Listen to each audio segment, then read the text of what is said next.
Se han quejado los últimos años de la intervención sobre que el Grupo de Lima se está metiendo en los asuntos internos de Venezuela, que los gringos y Donald Trump se meten en los asuntos internos de Venezuela. Ustedes se están metiendo en nuestros asuntos internos. No necesitamos que nos digan qué es lo que hay que hacer. No los necesitamos. Nosotros podemos resolver solos nuestros problemas. Nosotros somos capaces de hacerlo. ¿Y tenemos problemas en el Perú? Por supuesto que tenemos problemas. Y encontraremos los caminos para resolverlos. Pero no necesitamos que nos digan ustedes a quién reconocer y a quién no como presidente. Porque no tienen derecho a hacerlo. Porque nadie se los ha dado. Porque no se los damos. Yo no puedo empezar el programa del día de hoy sin denunciar y rechazar de la manera más enérgica el cobarde ataque de que ha sido víctima un equipo de Exitosa. Y no solo un equipo de Exitosa. Ha habido una acción concertada a través del chat Unidos Perú para atacar simultáneamente diversos medios de comunicación. Y esto es absolutamente inaceptable, más allá del papel o las posturas políticas que los medios de comunicación hayan podido adoptar en estos tiempos tan difíciles que nos ha tocado vivir. Pero si en general atacar a los medios de comunicación es inaceptable, el cobarde ataque producido ayer contra un vehículo Exitosa que tenía el conductor adentro y que fue volcado y tratado de incendiar, lo cual le pudo costar la vida a un trabajador de Exitosa, es una agresión al derecho de los peruanos a ser informados, con independencia, con objetividad, porque nosotros no nos casamos con nadie y nosotros hacemos el esfuerzo en un país tan polarizado de escucharlos a todos y que con esa información objetiva y veraz cada ciudadano tenga la posibilidad y el derecho democrático en base a esa información a tomar sus propias decisiones y a que nadie los lleve de la nariz. Pero en este país tenemos extremos que lo que quieren son medios de comunicación controlados y sometidos, y nosotros no lo somos, no lo hemos sido y no lo vamos a hacer. Y no nos intimidan porque no vamos a renunciar a cumplir el papel que hemos estado cumpliendo en la sociedad peruana desde que este proyecto informativo y periodístico se fundó por Higinio Capuñay. Eso es lo primero. Y se va a saber quiénes son los responsables. Algunos de ellos ya están identificados, pero vamos a ir hasta el final y todos los responsables de este atentado, en general contra la prensa, pero en particular contra Exitosa, no lo vamos a dejar impune. En segundo lugar, no puedo decir nada el día de hoy sin referirme de la manera más indignada al comunicado emitido por las cancillerías de los gobiernos de Argentina, Bolivia, Colombia y México, donde pretenden reconocer la legitimidad de Pedro Castillo como presidente de la República. ¿Quién les ha dado derecho a eso? Se han quejado los últimos años de la intervención sobre que el Grupo de Lima se está metiendo en los asuntos internos de Venezuela, que los gringos y Donald Trump se meten en los asuntos internos de Venezuela. Ustedes se están metiendo en nuestros asuntos internos. No necesitamos que nos digan qué es lo que hay que hacer. No los necesitamos. Nosotros podemos resolver solos nuestros problemas. Nosotros somos capaces de hacerlo. ¿Y tenemos problemas en el Perú? Por supuesto que tenemos problemas. Y encontraremos los caminos para resolverlos. Pero no necesitamos que nos digan ustedes a quién reconocer y a quién no como presidente. Porque no tienen derecho a hacerlo. Porque nadie se los ha dado. Porque no se los damos. Y esto plantea un asunto muy serio. Y yo no sé si reclamarle a la OEA, porque el papel de la OEA ha sido vergonzoso en las últimas semanas. Viene una delegación, habla de todo, menos de la corrupción, que es el problema que corroe a este país. ¿O no? Fue eso lo que pasó. Y sale Castillo lanzando un mensaje a la nación, diciendo que disuelve el Congreso como Fujimori y ordena intervenir el sistema de justicia como Fujimori e intervenir el Tribunal Constitucional como Fujimori el año 92, y la OEA no dice nada, nada, han esperado horas para emitir una declaración, horas cuando lo que necesitábamos era un pronunciamiento en ese momento y no lo hicieron. Entonces no sé si recurrir a la OEA para quejarnos de estos 4 gobiernos, que además nos deben mucho y sobre todo en la Argentina.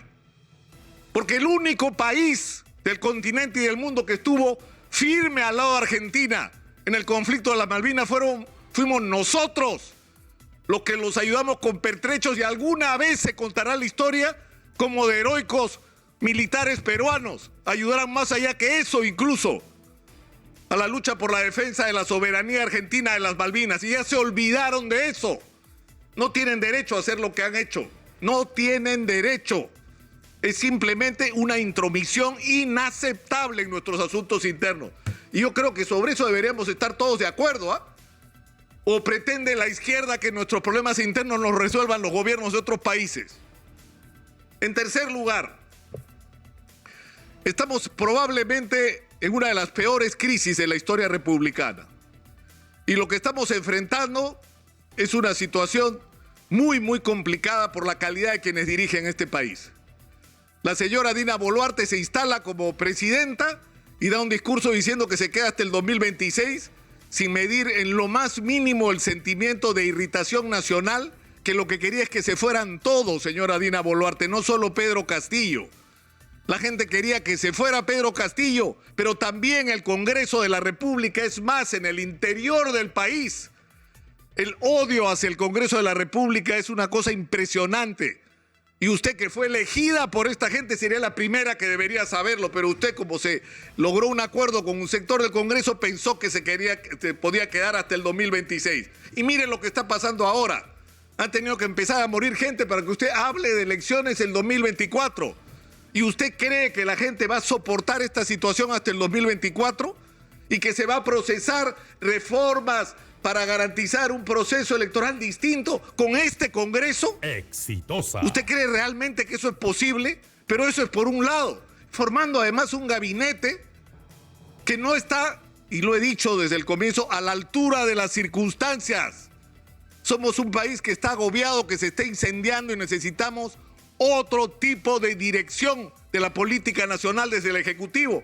Pero tenemos un Congreso de la República y un presidente del Congreso de la República que, si sale Dina Boluarte y se ve obligada a renunciar por la protesta social y por los muertos, que espero no sigan ocurriendo, pero que si las cosas así van a ocurrir, si siguen por este camino, el problema es que quien tendría que hacerse cargo de la presidencia de la República es el general William Zapata, que no puede ni controlar una asamblea del Congreso, un pleno del Congreso, donde la izquierda acusa de asesinos a los de la derecha y los de la derecha acusan de terroristas a los de izquierda, cuando el país está esperando respuestas. Y lamentablemente esto se da en un contexto que tenemos que ser capaces de reconocer. Estamos en un país profundamente dividido,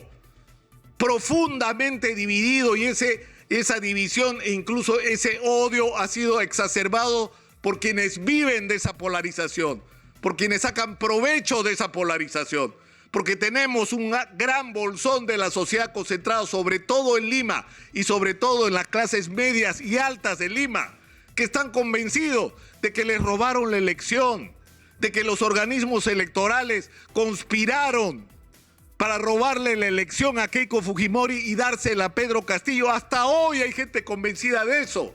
Pese a todo, no solo pese a los reportes de los organismos de control electoral internacional que supervisaron nuestra elección, sino a las propias investigaciones del Congreso, que no han podido concluir que hubo fraude por ningún lado, pero la gente sigue pensando que eso ocurrió.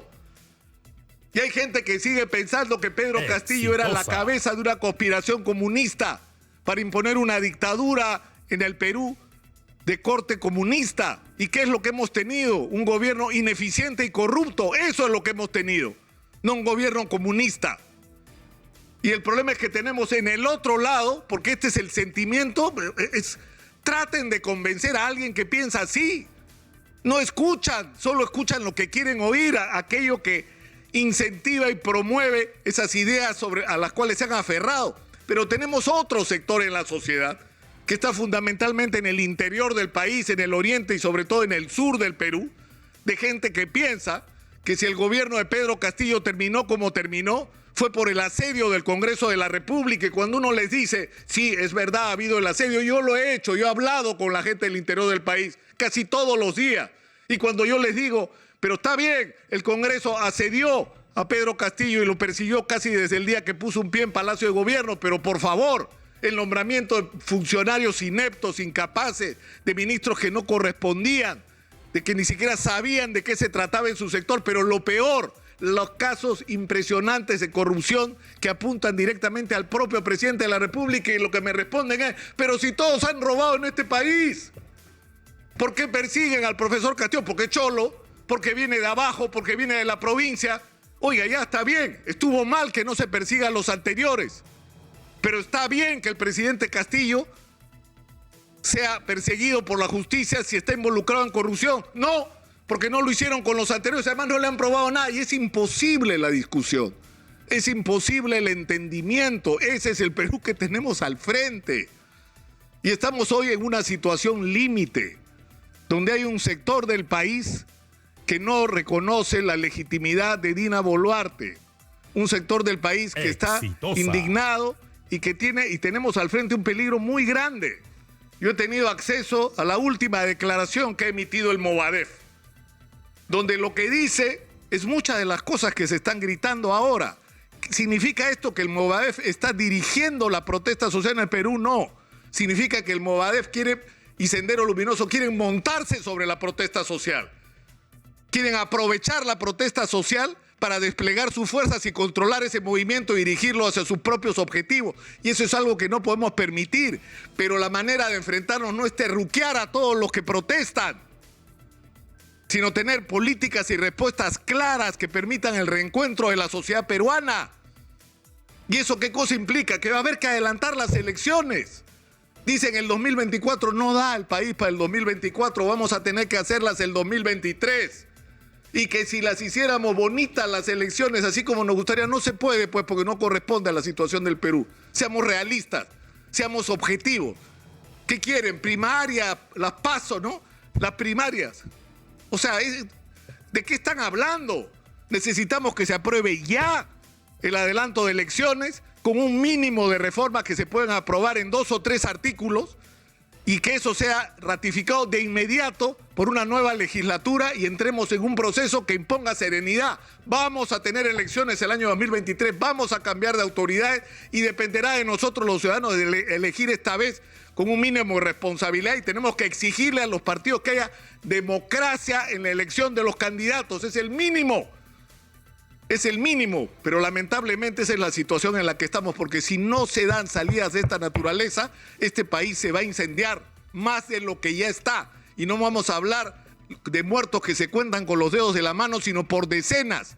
Y vamos a entrar en un escenario que va a ser lo más parecido a una guerra civil en el momento en que somos el país de las oportunidades, por Dios. Deberíamos estar discutiendo cómo hacemos para sacar el cobre y convertirnos en la Arabia Saudita de las próximas décadas. Y estamos a punto de matarnos entre nosotros. Pero en fin, soy Nicolás Lucar. Hablemos claro.